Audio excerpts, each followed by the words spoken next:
Hello friends, आज हम करेंगे मैट्रिक्स के कुछ एग्जाम्पल जो कि मोस्ट इम्पोर्टेंट है, जो बहुत बार एग्जाम में आए हुए हैं। अगर आप मोस्ट इम्पोर्टेंट वाला पार्ट भी अगर कर लेते तो आप अच्छे से पास हो सकते हो। तो ये जो थ्योरम आज मैं करवा रही हूँ वो सारी की सारी लास्ट ईयर एग्जाम में बार बार रिपीट हो चुकी है। ठीक है, जल्दी से जल्दी सही बच्चे इस वीडियो को लाइक और सब्सक्राइब कर दीजिए। देखिए थ्योरम फर्स्ट में क्या दिया हुआ है कि if A and B are two matrices of the same order.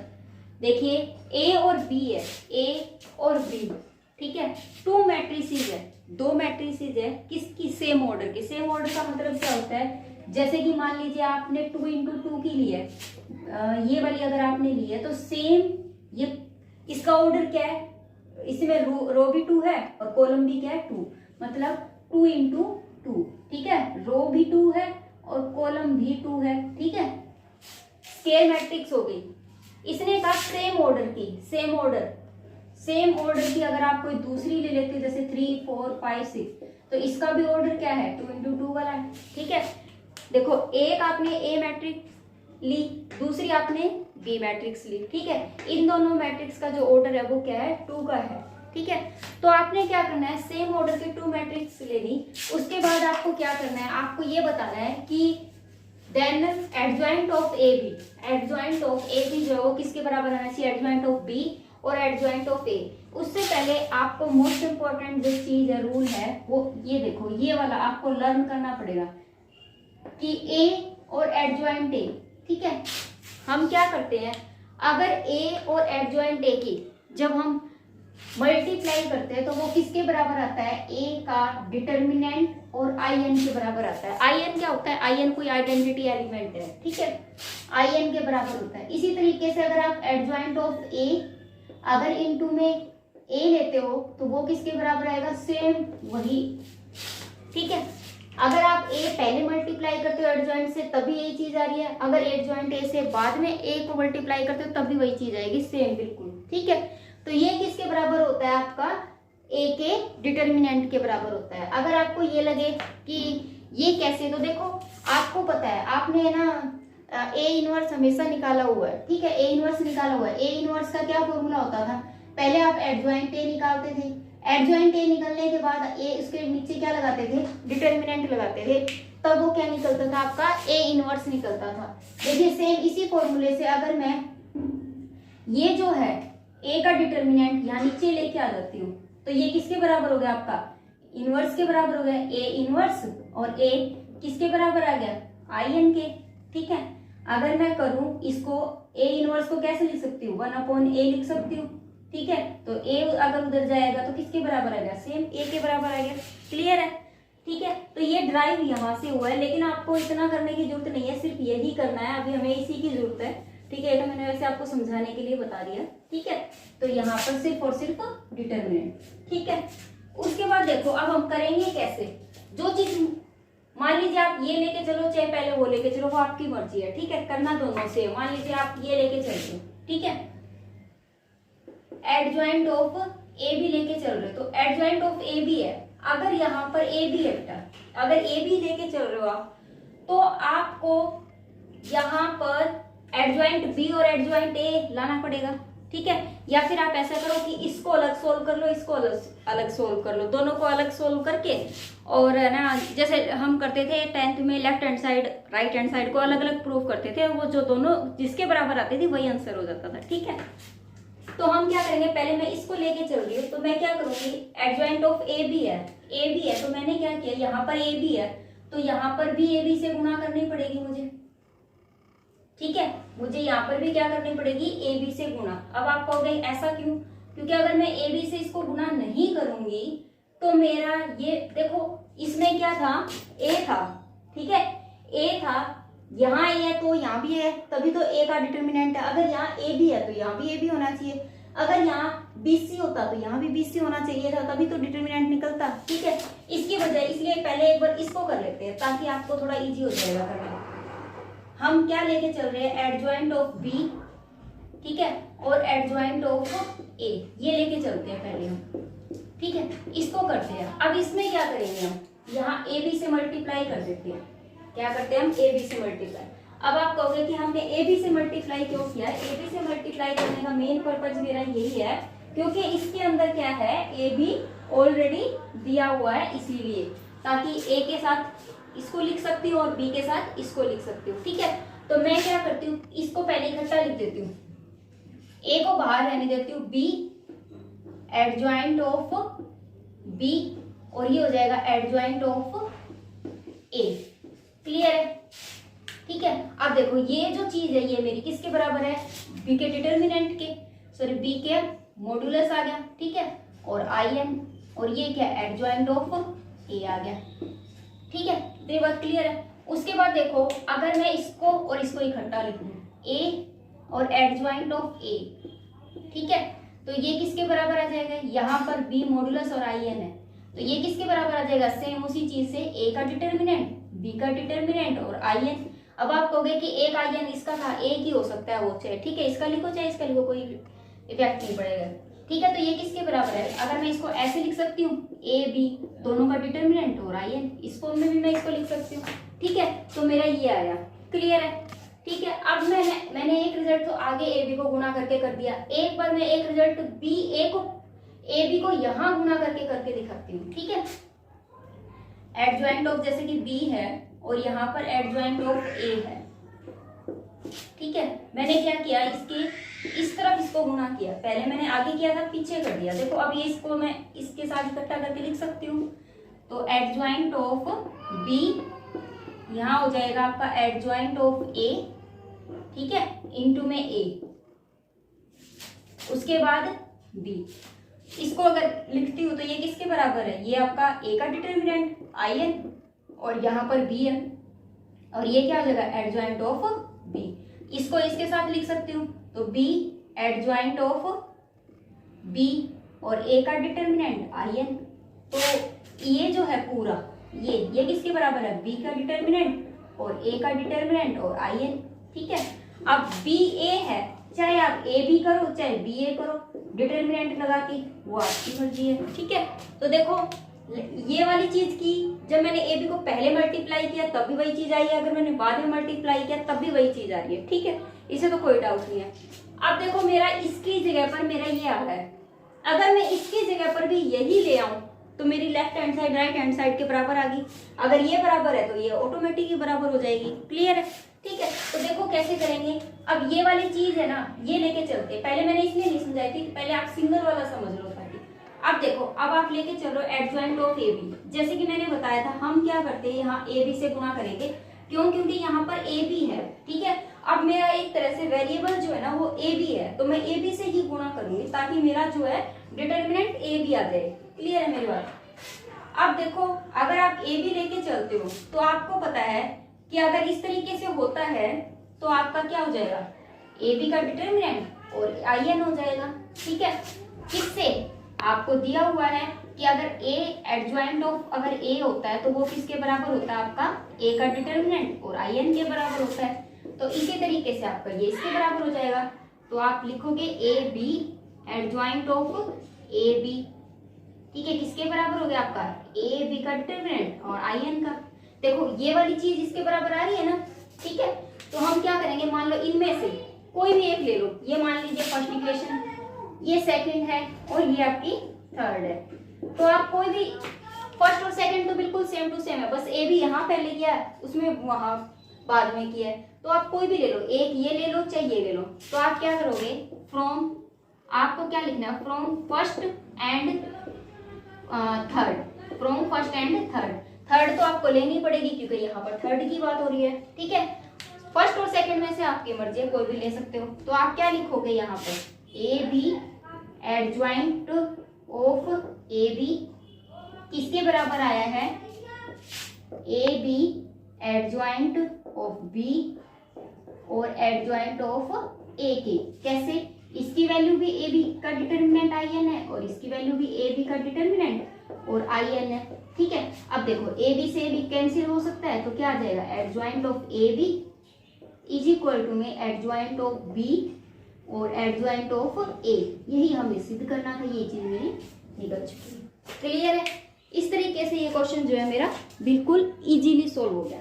ठीक है, हो गया। नेक्स्ट देखिए, नेक्स्ट जो थ्योरम है वो भी मोस्ट इंपोर्टेंट है, लास्ट ईयर बहुत बार आ चुकी है।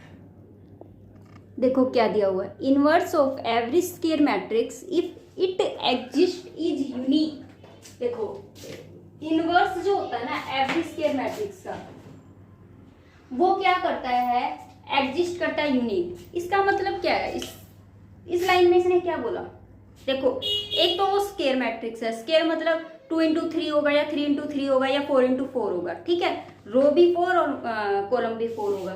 दूसरा उसने बोला कि inverse of every square matrix, कोई भी एक स्क्वायर मैट्रिक्स ले लेती हूँ, मान लीजिए मैंने कोई एक स्क्वायर मैट्रिक्स इस तरीके से ले ली, 2 3 4 5 है, ठीक है, इसका जो इनवर्स होगा ना, इसका इनवर्स एवरी स्क्वायर मैट्रिक्स, प्रत्येक जो स्क्वायर मैट्रिक्स का इनवर्स होगा ना वो अपने आप में यूनिक होगा। वो कैसे, जैसे कि इसका जो इनवर्स निकलेगा ना, इसका जो इनवर्स निकलेगा वो किसी और दूसरे इनवर्स के मैच नहीं करेगा, ठीक है, इसका जो इनवर्स निकलेगा वो इसका ही होगा, वो इसके अपने पास एक चीज होगी जो कि क्या है, दूसरों से यूनिक होगी।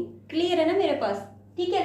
अब जैसे कि मान लीजिए अगर आपने कोई दूसरी मैट्रिक्स ली है, स्क्वायर मैट्रिक्स कोई दूसरी ली है, ठीक है, तो उसका अपना एक इनवर्स यूनिक रहेगा, ठीक है, सबके पास अपना अपना एक इनवर्स रहेगा। ये नहीं है कि इसका जो इनवर्स है वही दूसरे का भी होगा, तीसरे का भी होगा, चौथे का भी होगा, पांचवे का भी होगा, ऐसा कुछ नहीं है, ठीक है। यूनिक में क्या होता है, लेकिन इसका इनवर्स जो है ना वो आप किसी भी तरीके से कर लो, चाहे आप कोई भी तरीका लगा लो, वो हमेशा ही क्या रहेगा, सेम रहेगा, ठीक है।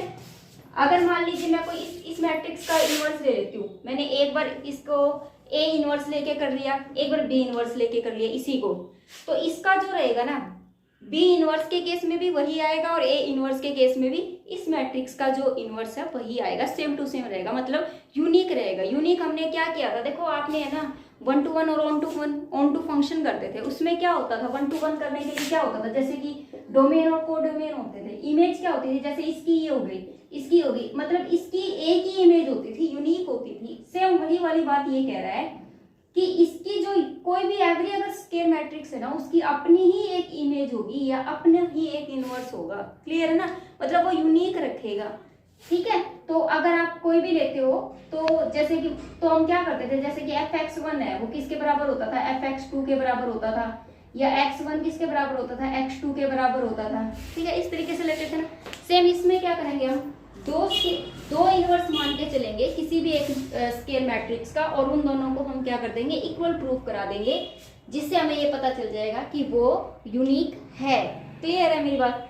तो देखो करेंगे कैसे वो आप देख लीजिए। इसके अंदर हमें क्या करना पड़ेगा, हमें 2 इनवर्स लेने पड़ेंगे, ठीक है। तो इसमें लेट करो, late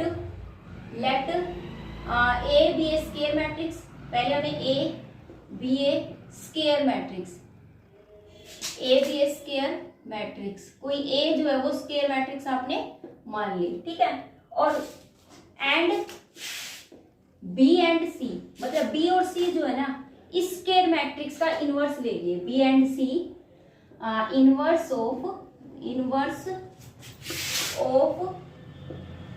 square matrix A, square matrix A, ठीक है, square matrix A square matrix के 2 हमने इनवर्स मान लिए। अगर मैं इन दोनों इनवर्स को इक्वल प्रूफ कर दूंगी तो ये पता चल जाएगा कि इसकी हर केस में, किसी भी तरीके से कर लो आप, हर एक केस में इसकी अपनी एक इनवर्स की वैल्यू आएगी। क्लियर है, ठीक है। तो अब देखो उसके बाद मुझे क्या करना पड़ेगा, तो देखो इसमें क्या करना पड़ेगा कि हम क्या करेंगे, अगर आप इसका इनवर्स लेते हो ए बी, ठीक है, आप इसका क्या ले रहे हो, अगर आप ए बी लेते हो, इसको लिख सकते हो ना, क्यों, क्योंकि बी क्या है, इसका इनवर्स है, इसका ए का इनवर्स है, तो बी एक तरीके से ए इनवर्स है। क्लियर है, बी क्या एक तरीके से ए इनवर्स है। तो अगर ए के साथ ए इनवर्स लिखा होता है किसके बराबर होता है, आई एन के बराबर होता है, आइडेंटिटी होती है, ठीक है। इसी तरीके से फ्रॉम फर्स्ट तो ये आ गई, इसी तरीके से C is inverse of A, then we can write it, हम किस तरीके से लिख सकते हैं इसको, B अगर C इनवर्स है A का तो हम ऐसे लिख सकते हैं ना, A C, किसके बराबर हो जाएगा, आई के। वो कैसे, देखो सी जो इनवर्स है तो ए इनवर्स ए ऐसे हो जाएगा, और ये सेम ए और ए इनवर्स इकट्ठे हो तो वो आई एन के बराबर होता है। ठीक है, क्लियर है मेरी बात, ये इसके बराबर आएगा। अगर ये वेल डिफाइंड है, ये वेल डिफाइंड है, तो अब हम क्या करें, एक बार प्रोडक्ट और कर देते हैं। Late consider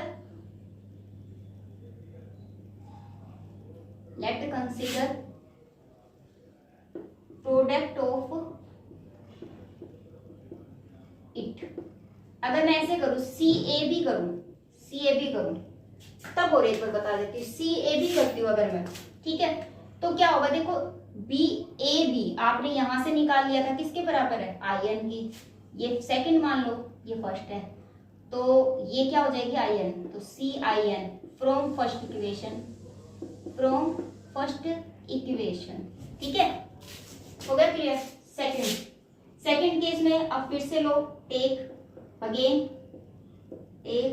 C A B, फिर से लो। अब क्या करोगे, अब आप इनको इकट्ठा लिख दो, सी ए और बी मल्टीप्लाई में। आपको पता है सी इनवर्स है, सी क्या है, इनवर्स है किसका, ए का, मतलब ए इनवर्स है, तो इट मींस क्या हो जाएगा, सी ए फ्रॉम सेकंड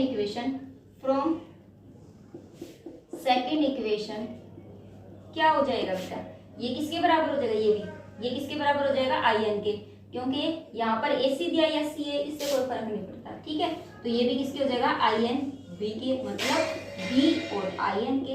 ठीक है, देखो सी ए भी यहाँ लेके चल रही हूँ मैं, सी ए भी ही यहाँ लेके चल रही हूँ, लेकिन वैल्यू क्या आ रही है, यहाँ बी आ रही है या सी आ रही है। इसका मतलब कि दोनों की वैल्यू क्या आ रही है, बराबर आ रही है। ठीक है, तो अगर सी ए बी है, तो from both equation C A B बराबर सी ए बी, मतलब बी किसके बराबर हो गया, सी के।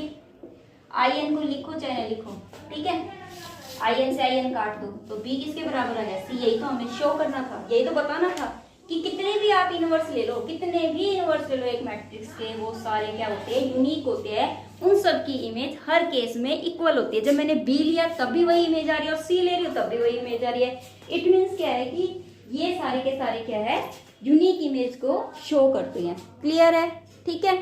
नेक्स्ट देखो क्या दिया हुआ है इसके अंदर, the necessary and the sufficient condition for a scale matrix A to be invertible. A को क्या बोला इसने, इन्वर्टिबल बोला है, और आपको ये बताना है कि A is a non singular. अगर आपको इस तरीके से दे दिया जाए कि a necessary and sufficient condition अगर आपको दे दी जाए, तो हम पहले वाले को लेते हैं, दूसरा प्रूफ करते हैं। सेकंड केस में पहले जो प्रूफ किया उसको लेके चलेंगे और पहले वाले को प्रूफ करना पड़ेगा। चाहे इस टाइप से नेसेसरी सफिशिएंट कंडीशन का कोई भी क्वेश्चन आ जाए, आपको इस तरीके से करना ही करना है। दो केस लेके चलने हैं, पहले जिसे मैंने प्रूफ किया है उसे दूसरे में हमें गिवन करना है। ठीक है, तो देखिए पहले मैं क्या लेके चलती हूँ कि A square matrix is to be invertible. मैंने ए कर लिया, मान लिया कि ए इज, इसने बोला है, गिवन है आपको ये चीज, तो गिवन है कि A is a invertible matrix. ठीक है, A is a invertible matrix. Let B, मैंने कोई स्क्वायर मैट्रिक्स मान ली, let B be the square matrix of its A. ठीक है, ए की मैंने स्क्वायर मैट्रिक्स मान ली। ठीक है, अब देखो मैंने ए की स्क्वायर मैट्रिक्स बी मान ली और बी का इन्वर्टिबल ये हो गया। ठीक है, A is invertible of B हो गया। ठीक है, अगर ये इन्वर्टिबल है तो मैं ऐसे लिख सकती हूँ ना, ए बी किसके बराबर हो जाएगा, बी ए, मतलब ए बी को चाहे ए बी लिखो चाहे बी ए लिखो, बात एक ही है। और ये किसके बराबर हो जाएगा, आई एन के। वो कैसे, देखो ये इनवर्स है एक दूसरे का, ये इनवर्स है इसका, अगर ये इसका इनवर्स है तो ए इनवर्स ए है, तो वो आइडेंटिटी के बराबर होता है। ठीक है, हो गया क्लियर। अब देखो अगर मैं यहाँ पर बोथ साइड डिटरमिनेंट क्यों अप्लाई किया, क्योंकि मैंने पहले ही बताया था, जब मैंने आपको स्टार्टिंग में इसका बेसिक समझाया था कि A is a non singular. Non singular में क्या होता है कि ए का जो डिटरमिनेंट है ना, वो नॉट इक्वल टू 0 आना चाहिए। ए का जो डिटरमिनेंट है वो नॉट इक्वल टू 0 आना चाहिए। तो देखो यहाँ डिटरमिनेंट की बात हो रही है। ठीक है, तो मैं क्या करूंगी, taking determinant both side.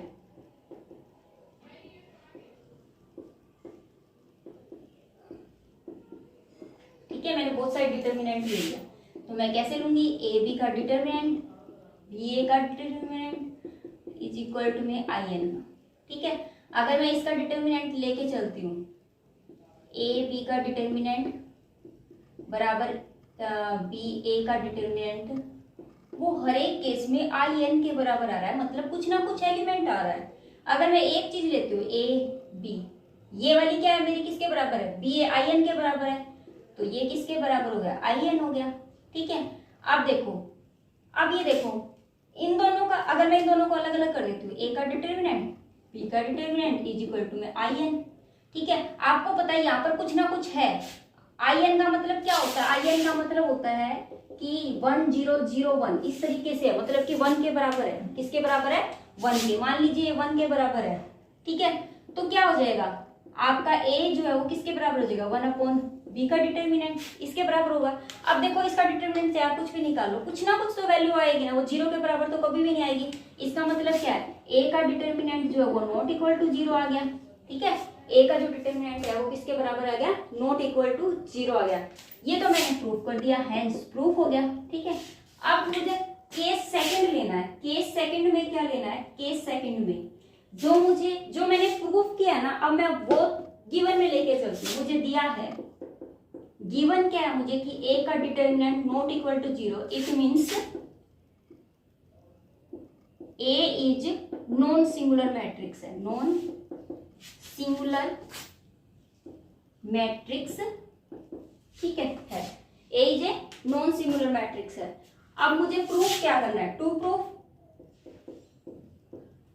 Proof में मुझे क्या करना है कि ए इज इनवर्टिबल। ठीक है, ये मुझे क्या करना है, प्रूफ करना है। तो ये मैं प्रूफ कैसे करूंगी, ठीक है, आपको पता है और आप जानते भी हो अच्छे से कि ये बात आप ऐसे लिख सकते हो, वी नो दैट, कि अगर आप ए या एडजॉइंट ए करते हो, ठीक है, या एडजॉइंट ए और फिर ए करते हो, वो किसके बराबर होता है, आई एन के बराबर होता है। ठीक है, ये बात सबको पता है। अगर ये आई एन के बराबर होता है तो हम क्या करेंगे, आप देखो क्या करेंगे। अब मुझे तो चाहिए डिटर्मिनेंट, नहीं डिटर्मिनेंट मुझे इन्वर्टिबल लेके आना है। तो इन्वर्टिबल लाने के लिए मुझे क्या करना पड़ेगा, इसमें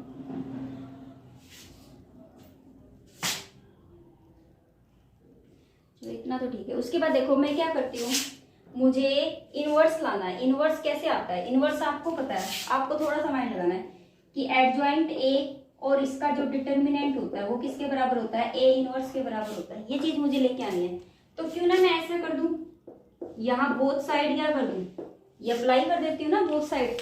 अगर मैं बोथ साइड ये अप्लाई करती हूँ तो मेरा क्वेश्चन सोल्व हो गया। कैसे, देखो दोनों तरफ तो मैं अप्लाई कर ही सकती हूँ ना। तो देखो मैं क्या करूंगी, ये वाली चीज और मेरी ये वाली चीज किसके बराबर आ रही है, ए इनवर्स के बराबर आ रही है। ठीक है, तो ये क्या हो जाएगा, ए अपॉन में ए इनवर्स आ गया इज इक्वल टू में आई एन आ रहा है कि नहीं आ रहा। ठीक है, ए इनवर्स आ रहा है। अगर ए इनवर्स आ रहा है तो देखो क्या करना है, ये देखो इसमें क्या लिया था मैंने, ए इज इन्वर्टिबल मैट्रिक्स तो माना था, लेकिन बी जो है वो स्केयर मैट्रिक्स की बजाय इनवर्स है। बी इज इनवर्स ऑफ ए। ठीक है, इनवर्टिबल बी जो है वो इनवर्स है ए का। ठीक है, बी जो है वो इनवर्स है ए का। ठीक है, ये लाइन ऐसे नहीं दिखी, बी इज इनवर्स ऑफ, और बिल्कुल सब सेम है, कुछ भी नहीं है, थोड़ी सी गलती हो गई थी, बी इज इनवर्स ऑफ ए, इसीलिए मेरा क्वेश्चन निकल गया। ठीक है, बी इज इनवर्स ऑफ ए, ये वाली बात है। ठीक है, और तो ठीक है।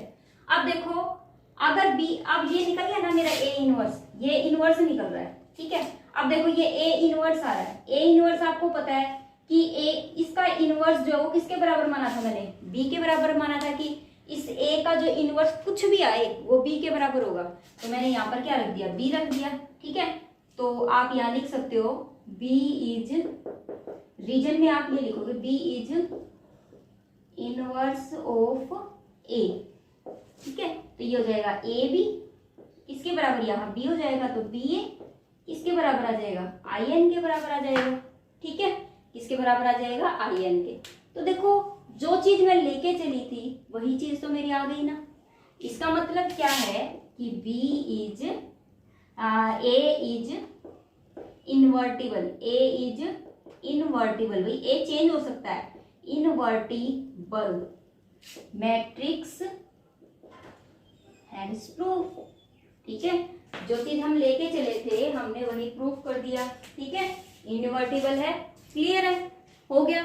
ये जो 3 थ्योरम अभी हमने किए ये मोस्ट इंपोर्टेंट है और बहुत बार एग्जाम में पूछी जा चुकी है। ठीक है, आप अपना मैथ भी उठा के देख सकते हो वो कितनी बार आई हुई है। ठीक है, तो पहले आप इन 3 क्वेश्चनों को ढंग से कीजिए, उसके बाद हम नेक्स्ट वीडियो में नेक्स्ट एग्जाम्पल के साथ आपके साथ मिलते हैं। Thank you, have a nice day.